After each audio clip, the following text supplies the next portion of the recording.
Hi, everybody.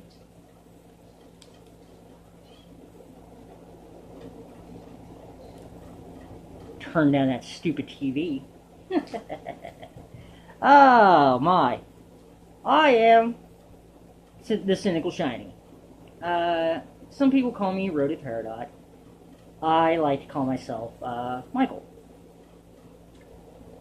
Now, this is the second part of check my time here, of my, pardon me a second. Right. Much better.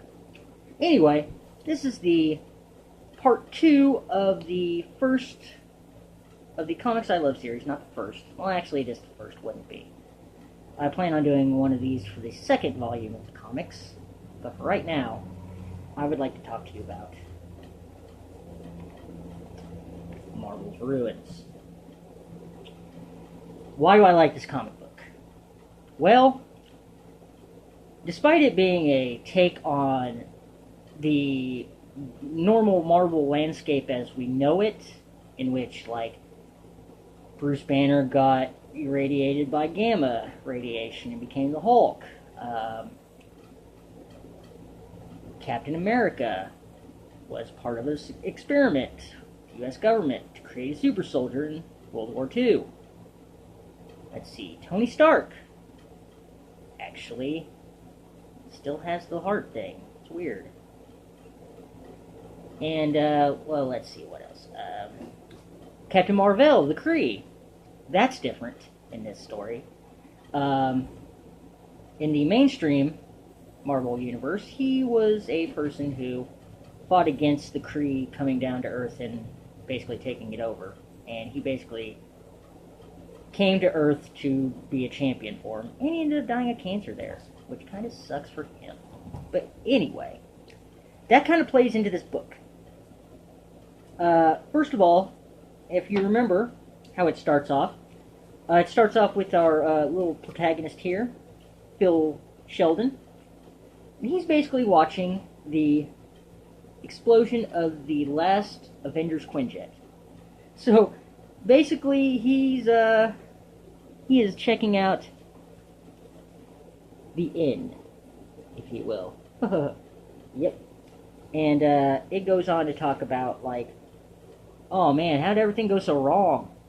Oh, Tony Stark got hit by some shrapnel, and he had to put the little arc reactor thing in his heart. And then he basically joined up with the rest of the Avengers, which this world, in Ruins world, oh shoot, I used to know the actual Earth designate number. Can't quite remember it off the top of my head. I think it's 9192, something like that. But anyway, in this story, Tony Stark gets hit by some shrapnel from during a skirmish between a bunch of California secessionists and the National Guard, and he ends up getting hit with some shrapnel from a grenade, and it damages his heart, so he's got to do the whole heart thing. So he turns around and is like, after that happens, he's like, well, I'm going to go fight the U.S. government then, and I'm going to go join the Avengers. And the story starts off with, basically, our little photojournalistic protagonist, Phil Sheldon, observing the last Quinjet being destroyed by the U.S. government, or the National Guard, I should say. It's not quite the government, it's the Guard, but whatever. Then it shows, as you can see, it shows them picking up, like, Thor's hammer and Cap's shield and everything, and they're celebrating, they're all happy and everything. They're like, woo, we did it, yay! It's like, man, what the heck happened to this world? What started it down this path? Who knows? And then he meets up with Wolverine, which is a really fucked up version of Wolverine. Pardon my language, but if you're watching these videos, you're not watching them for the language, people. But yeah, he's a real fucked up version of Wolverine, if you can tell.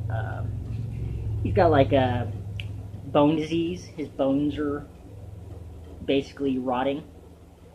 You know, the adamantium and everything. It's like his healing factor keeping him in line, pretty much. One interesting thing in here is right as he's going into as he's walking to the bar, he's talking to himself, Phil Sheldon is, and he comes across the Daily Bugle front page, Atomic Truck Crash Inquiry. And basically, if you remember the story of Daredevil, he was a kid who saved an old man from being ran over, and in the process, a canister of radioactive material came off the truck that was going to hit the old man, struck him in the face, blinded him, but basically enhanced all his other senses to superhuman abilities. So he's like, because of that, he's got like a radar sense kind of deal, and he uses like touch, feel, taste, and sound to get around, but he's blind. In this story, he gets freaking killed because of the stuff. So already it's like the creation of Daredevil has been tainted, changed, crossed out. Because this world, if you were meant to become a superhero, you are not going to become a superhero. You're going to become a monstrosity of pain, death, just a whole bunch of horde stuff. And basically, to continue on, Phil Sheldon goes meets with Captain Marvel, the Kree, and this is one of my favorite parts of the story. And he asks Marvel, it's like, well, what happened, you know? Why did this thing end? And Marvel's like, oh man, we were coming through, and like, we were so happy and ready for this. We were singing all the songs we sung. And right as we came into Earth's orbit, we noticed this silver thing. This silver humanoid figure floating through the sky. Turns out it's the Silver Surfer. I don't know if you can get a good picture of that right there. But yeah, the Silver Surfer. In this world, he had remembered what it was like to breathe air at one time. And, you know, since he's a dude sealed in, like, cosmic metal and whatnot, you know, he doesn't need to breathe. He lives in the vacuum of space. But he kind of went insane, and he wanted to experience what it was like to breathe again. So he ripped apart his own chest and, like, killed himself in the process, because he was so desperate to feel what it felt like to breathe air again that he just killed himself, because he's just that crazed. Oh, it's such a good book, dude. And because of that, and because of the power cosmic that the Surfer was giving off, even dead, it negated the Kree's cloaking devices, and that enabled all the governments of Earth to see them coming in. And what did they do? They decided they were going to detonate a bunch of nuclear weapons at them. And the ones that survived landed on Earth, and they were put on a concentration camp, which was the site of an atomic test site, basically, is what I'm saying. Excuse me another moment. Thing's really itchy. But anyway, it goes through, and he meets Nick Fury. And Nick Fury's kind of like, man, shit's bad. Don't you ever think about why stuff went bad? It's like, yeah, he's just crazy. He's talking about, like, how Captain America introduced him to cannibalism during the war. And, like, just crazy stuff from this guy. Like, a guy that's, like, seen it all and just like, no, I'm done. No, I'm whacked out of my mind now. I'm crazy as fuck. Yeah, here's the line. In fact, I'll give you an antidote. Back in the war, it was America introduced me to eating human meat. So, basically, Nick Fury's crazy as fuck.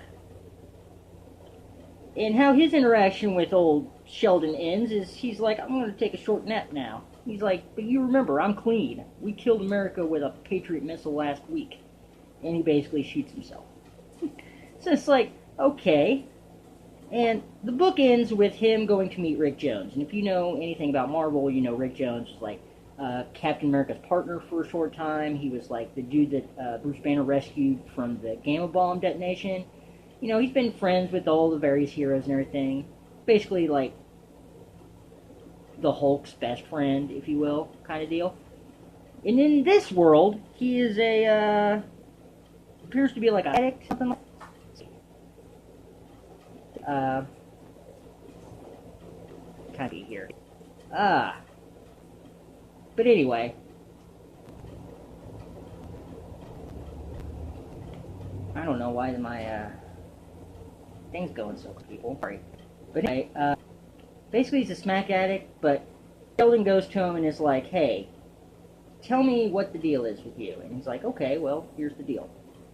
I was out of this trench one day, and I decided I was going to go check this stuff out. You know, I'm going to go sit here and play my guitar and whatnot.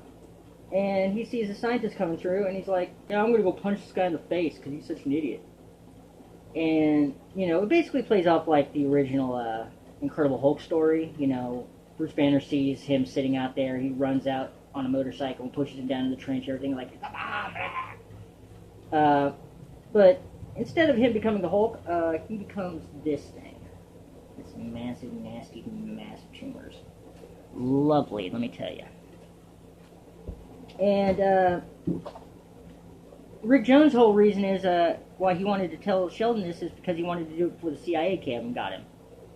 And he mentions that the Bruce Banner was still alive, and they have him locked in a vault down under a lake, codenamed Hulk, as he puts it, is what they call him. And Marlowe is as you know, in canon, he has like a wife, girlfriend, on and off kind of deal named Marlowe.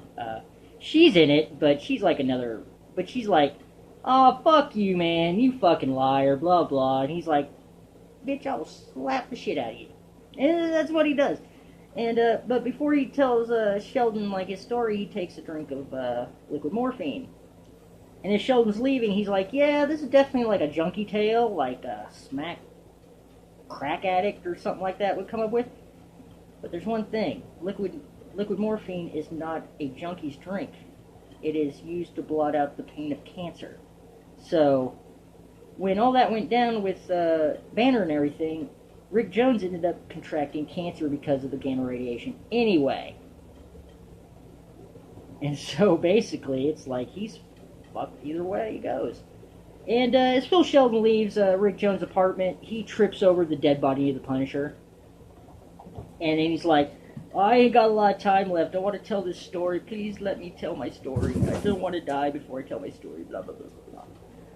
And that continues on to the second volume, which I will be doing this way and the other way. I will be doing the actual comic panels in a video, and then I will be doing a little discussion thing like I'm doing right now. I know it's kind of weird. I'm wearing my gloves and I got my mask on, but that's just how I do things. If you like what you see, please subscribe, you know.